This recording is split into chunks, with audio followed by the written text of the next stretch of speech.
নাও নাও নাও। Hey guys, আমরা এখন কাঁকড়ার রেসিপি শেয়ার করব আপনাদের সাথে। এই গাইস, এটা হচ্ছে কাঁকড়ার ঠ্যাং। চল, বিরাট মিনার দিয়ে আমরা কিন্তু অপরিষ্কার না, রেস্টুরেন্টের থেকে অপরিষ্কার। রেস্টুরেন্টে আপনাকে এরকম পরিষ্কার করে খাওয়াইবো? জান তো খান, ওই কোন রং খালি বৈশা মাইজা দিয়া দেয়, ওই খাইয়া পড়েন বাড়ি আয়া ডায়রিয়া।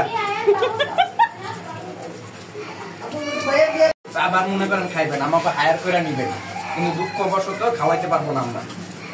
কি ফেলতেছো? কি ফেলতেছি? দর্শক দেখতে থাকবো। কাঁকড়া চুড়ানোর পর এগুলো খাওয়ান যাবো না, এগুলো ফালাই দিতে হইব, তারপরে সুন্দর করে পরিষ্কার করতে হইব। তারপরে এটা হচ্ছে ছেলে মেয়ে চেনার উপায়। এটা চিকুন থাকলে এটা ছেলে কাঁকড়া, এটা যখন এরকম মোটা থাকবে পুরাটা সেটা হলো মেয়ে কাঁকড়া। এগুলো ফেলে দিতে হবে এই যে সুন্দর করে। এগুলো খাওয়া যাবে না, এগুলো হচ্ছে ওরা যে পানি খায় ওটার কাদা আটকায় থাকে এটাতে।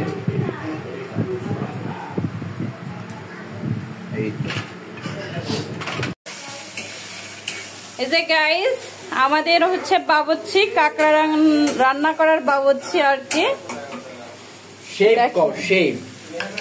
হ্যাঁ, আমাদের শেফ সুন্দর পাকাতে পারে কিন্তু।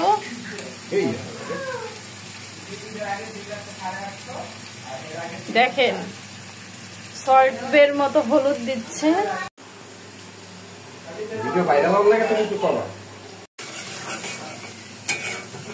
এখন হচ্ছে মশলা কষানোর পর্ব চলছে। আর এই যে কাঁকড়া কিন্তু ধুয়ে একদম রেডি করে রাখা।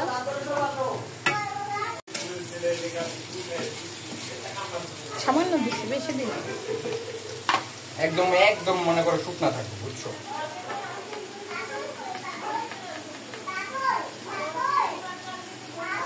আরে বেটা পর বেটা,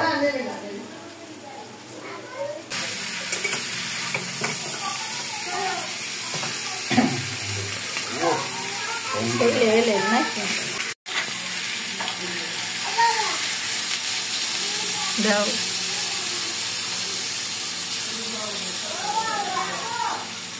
ঢাকনা দেবে? ঢাকনা দেবে না? তো গাইস, ফাইনালি কাঁকড়া হয়ে গেছে একদম ভাজা ভাজা। এখন টেস্টের পালা। তো আসলে রান্না তো আমি করছি, টেস্ট করলে হইব না, অভিভাবকের টেস্ট করলে। ভাই একটা নিয়া টেস্ট করে দেখো। হ্যাঁ,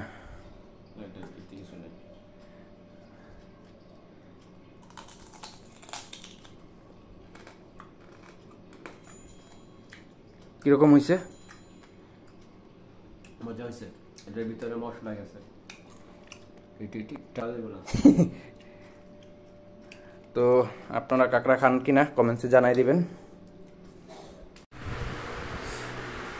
এটাই হচ্ছে কাঁকড়ার অরিজিনাল মজা, মানে পুরা ঠ্যাঙের যে শ্বাসটা, মানে জাস্ট ওয়াও। আইয়া অলরেডি ফিনিশ করে লাগছে